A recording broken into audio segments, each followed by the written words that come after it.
Hello, c'est HR, votre chroniqueur. Alors je viens de découvrir un thriller, Paradise Highway, mettant en vedette Juliette Binoche, Morgan Freeman et Frank Grillo.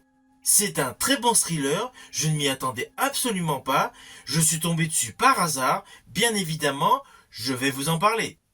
Let's go! Sur la route. J'ai un temps superbe. C'est chouette de savoir que vous êtes là, les filles. J'ai pas été aussi heureux de te voir depuis que t'es arrivé avec maman. Hein? T'avais dit que c'était fini, ça? C'est la dernière livraison, je te promets. Il est où, le paquet? Vous comprenez pas? Je prends pas de gens dans mon camion. Je peux pas te promettre qu'il arrivera rien à ton frère si tu conduis pas la gamine à sa destination. Vous conduisez. Vous n'êtes pas en train de suggérer qu'on passe en revue tous les relais routiers de la région? Vous vouliez être sur le terrain. C'est ça le terrain. C'était une gamine, Denis. De quoi Ton tu parles? putain de paquet, c'était une gosse. Quoi? Mais qu'est-ce que t'as fait? Et vous alors? Ça n'a pas d'importance, pourquoi?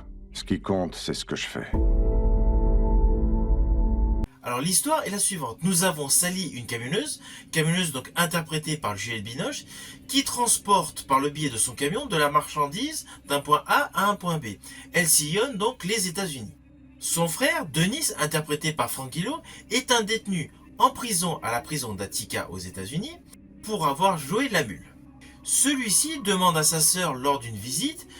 Le personnage Sally, bien évidemment, accepte pour rendre service à son frère, et au moment où elle va récupérer le fameux colis pour aider son frère, elle découvre qu'en fait il s'agit d'une jeune fille. Sa première réaction est le refus, mais comme elle a peur qu'il y arrive un souci à son frère, elle accepte. Assez rapidement, elle emmène la jeune fille au fameux rendez-vous, et là, inattendu, la jeune fille prend une arme dans le camion et tue la personne qui devait la récupérer. Voilà. C'est le point de départ de ce film. Ne vous inquiétez pas, je ne vais pas du tout vous spoiler sur la suite. C'est sûr qu'une telle entrée en matière pour un thriller, ça surprend. D'autant plus que nous retrouvons en premier rôle Juliette Binoche. Juliette Binoche donc qui joue le rôle d'une camionneuse, mais vraiment criante de vérité. Alors je vous le dis tout de suite, la réalisation de ce film ne va pas abonder vers des scènes d'action. Ce n'est pas du tout l'objectif de ce film. L'objectif de ce film, c'est plus de retrouver un style de thriller qu'on pouvait avoir dans les années 90.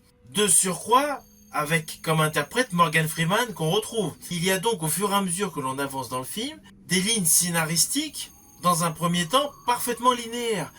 On n'est pas du tout dans l'action movie. Là, nous sommes dans une histoire qui se développe et surtout qui gagne en intensité sur le plan émotionnel. Car oui, nous avons d'un côté la camionneuse prête à tout pour sauver son frère, mais qui a une certaine dualité au fond d'elle de se dire « Qu'est-ce que je fais de la jeune fille ?» C'est une femme, malgré la rudesse de sa vie, la complexité émotionnelle qu'elle peut avoir depuis sa plus tendre enfance, elle a cependant une dualité qui l'empêche d'être contre cette jeune fille. Et c'est ça l'atout de ce film, c'est que nous ne sommes pas uniquement sur des faits linéaires. Le scénario passe par différentes étapes avec une évolution des personnages. Nous avons donc la jeune fille apeurée qui a été enlevée, qui malgré tout est une jeune fille véritable combattante. Et par ailleurs nous avons donc la camionneuse, Sally, qui malgré une vie très dure a un cœur énorme. À cela s'ajoute un duo de policiers, c'est-à-dire un jeune policier et un vieux policier. Le vieux policier, c'est Morgan Freeman. Morgan Freeman qui est criant de vérité dans ce genre de rôle. Il ne faut pas oublier qu'il a joué jadis dans Le Collectionneur. Elles ont toutes quelque chose d'un peu particulier. Pour l'instant, on a retrouvé 2 corps. Le tueur nous a laissé un mot sur les lieux du deuxième crime. Signé Casanova. Dans Le Masque de l'araignée. Reste à savoir qui. Pour le criminologue Alex Cross, Sunji a abandonné la bagnole près du parc et il a buté le chauffeur. c'est un message. Dans Crime et Pouvoir. Ashley Judd. Morgan Freeman. Dans Edison, dans Seven, dans Suspicion, bref, Morgan Freeman a souvent interprété le rôle d'un agent de police désabusé, mais ayant toujours de la ténacité pour aboutir dans ses investigations. Et Morgan Freeman, dans son rôle, est parfait. Il a certes le côté donc de policier vieillissant, Mais il a une très bonne réflexion et surtout une très bonne intuition. Une intuition forcément qui le met sur le bon chemin pour mener l'enquête. Et ce thriller est parfaitement construit. On n'a pas besoin de scènes d'action pour avancer dans l'histoire. Néanmoins, il y en a quand même quelques-unes. Mais ce n'est pas un action movie. C'est un film suspense qui est émaillé de quelques scènes choc, quelques scènes d'action, mais vraiment très limité, mais c'est parfaitement dosé. Je pense notamment à ce qu'il se passe dans un relais routier la nuit. Mais la grande priorité de ce film, c'est le développement psychologique des personnages. Et Juliette Binoche, elle est parfaite. Alors oui, elle a un réel talent, Juliette Binoche. Elle l'avait largement démontré dans Le Patient anglais. Ralph Fiennes, Kristen Scott Thomas, Willem Dafoe, and Academy Award winner Juliette Binoche in a classic story. Elle a une filmographie extrêmement diversifiée, que ce soit Le Hussard sur le toit, Les Amants du Pont-Neuf, Le Chocolat, et tout dernièrement, Godzilla. Alors toujours côté casting, nous retrouvons donc Franck Grillo, qui interprète donc Denis, le frère de Sally, donc interprété par Juliette Binoche. Il avait eu un rôle important donc dans The Avenger, mais s'était surtout fait remarquer dans La Purge 2. Thank you. Follow me.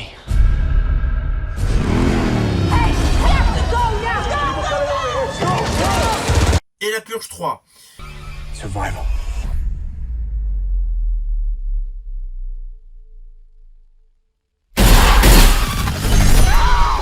Alors oui, on ne le voit pas beaucoup dans le film, il a énormément de scènes où ça se passe au téléphone. Mais son jeu est bon, il est en adéquation avec le déroulé de l'histoire. Avec son allure décontractée, son charisme colle parfaitement à son interprétation de détenu. Le jeu du trio d'acteurs Juliette Binoche, Morgan Freeman, Franck Grillo donc fonctionne à merveille. Et le film est essentiellement porté par une Juliette Binoche au top de sa forme.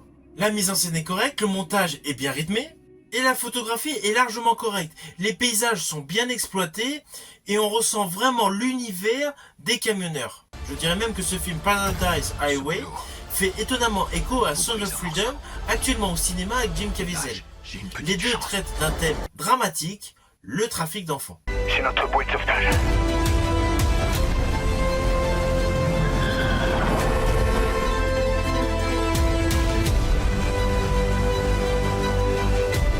La dernière chose dont elle a besoin, c'est qu'une bande de flics se mette à leur courir après.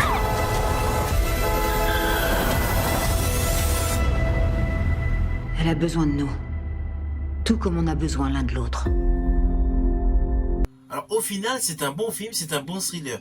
Le sujet traité est très important et la composition de Juliette Binoche en camionneuse est radicalement innovante par rapport au reste de sa carrière.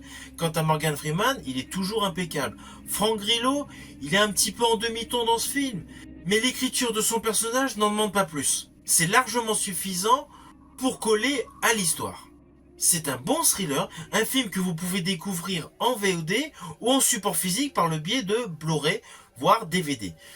J'espère que ma chronique vous a plu. Si vous avez aimé, pensez à la partager, pensez à la liker. En ce qui me concerne, je vous dis à bientôt pour une prochaine chronique.